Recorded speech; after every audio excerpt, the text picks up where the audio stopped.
जय महाराष्ट्र मंडळी, कसे आहेत सगळे? मजेत ना? तर तुमची लाडकी मयुरी अजून एका नवीन रेसिपी सोबत आली आहे. तर आपण नेहमी हॉटेलमध्ये जातो तेव्हा एक पदार्थ चायनीज मधला आवर्जून मागवतो, ते म्हणजे व्हेज हक्का नूडल्स. पण घरी बनवायला गेले की तसं होत नाही.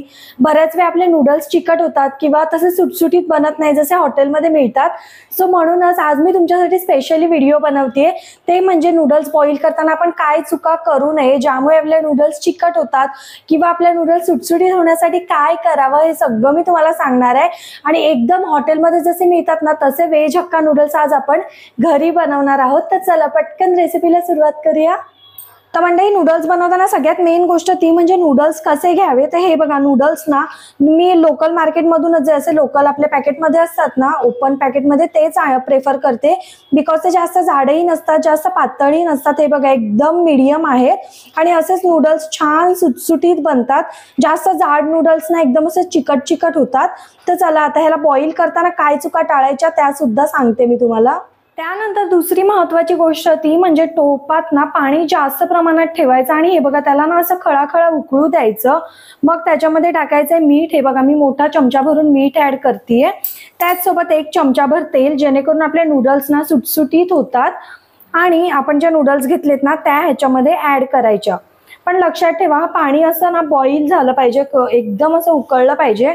मी नूडल्स इथे तोडून नाही टाकत, तुम्हाला हवं तर तुम्ही तोडून ऍड करू शकता.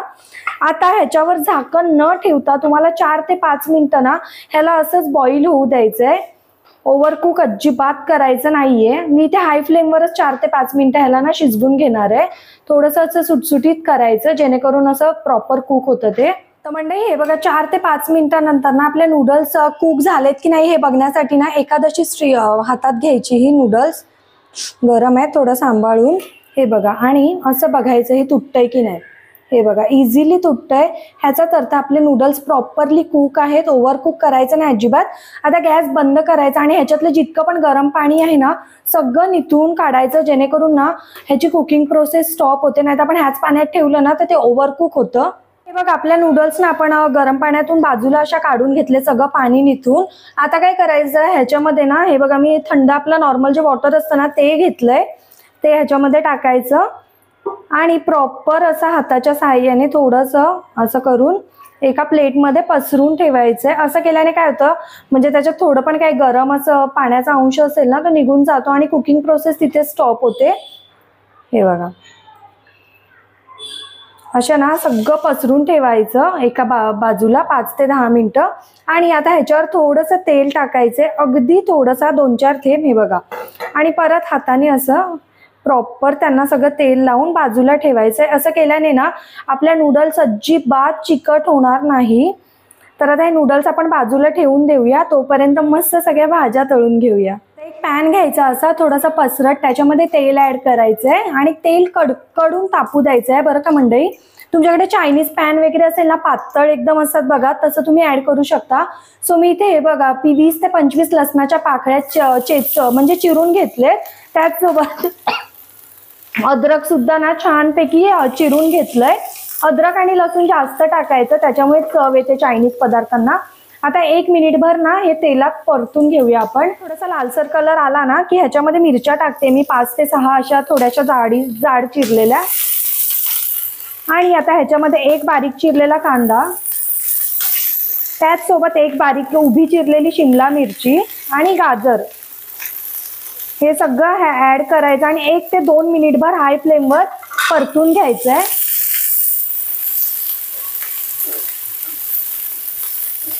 ह्या भाज्या तळताना ना फ्लेम बारीक अजिबात करायची नाही, हाय फ्लेमवरच तळायचंय.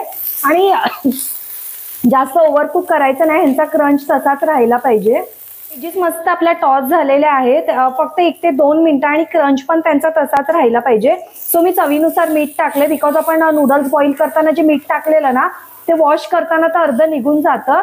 त्यामुळे मी इथे ना थोडंसं मीठ ऍड केलंय.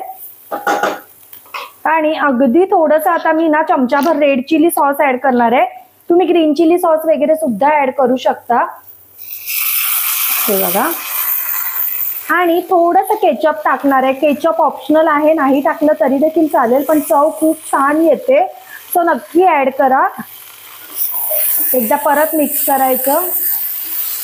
बॉईल करून घेतलेले ना ते ह्याच्यामध्ये ऍड करायचे. हे बघा, बघू शकता नूडल्स अजिबात चिकट झालेले नाहीयेत, किती सुटसुटीत आहेत.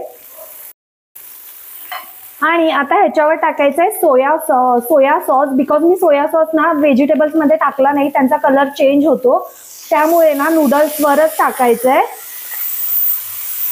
आणि थोडंसं व्हिनेगर ऍड करते मी. व्यवस्थित मिक्स करायचं एकदा.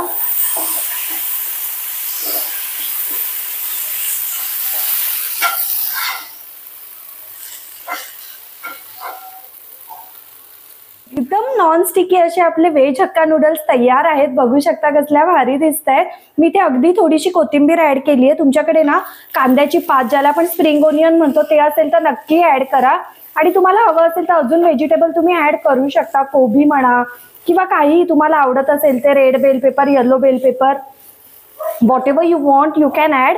सो आता आपल्या हक्का नूडल्स रेडी आहेत. बघू शकतात. आपण ह्याला ना सर्विंग प्लेट मध्ये काढून घेऊया. अगदी हॉटेल सारखे व्हेज हक्का नूडल्स रेडी आहेत, तेही घरच्या घरी, अगदी कमी वेळात, कमी साहित्यात. आणि बघू शकता किती सुटसुटीत आहेत. अजिबात तुम्हाला चिकटपणा कुठेच दिसणार नाही. हे बघा, आणि असल्या भारी दिसत आहेत ना, एकदम स्पायसी. आहा, हे बघा, व्हेजिटेबल सुद्धा एकदम अशा क्रंची क्रंची झालेत.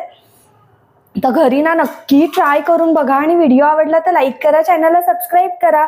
भेटत राहीन अशाच नवनवीन व्हिडिओ सोबत. Till then bye guys. खात रहा, मजेत रहा.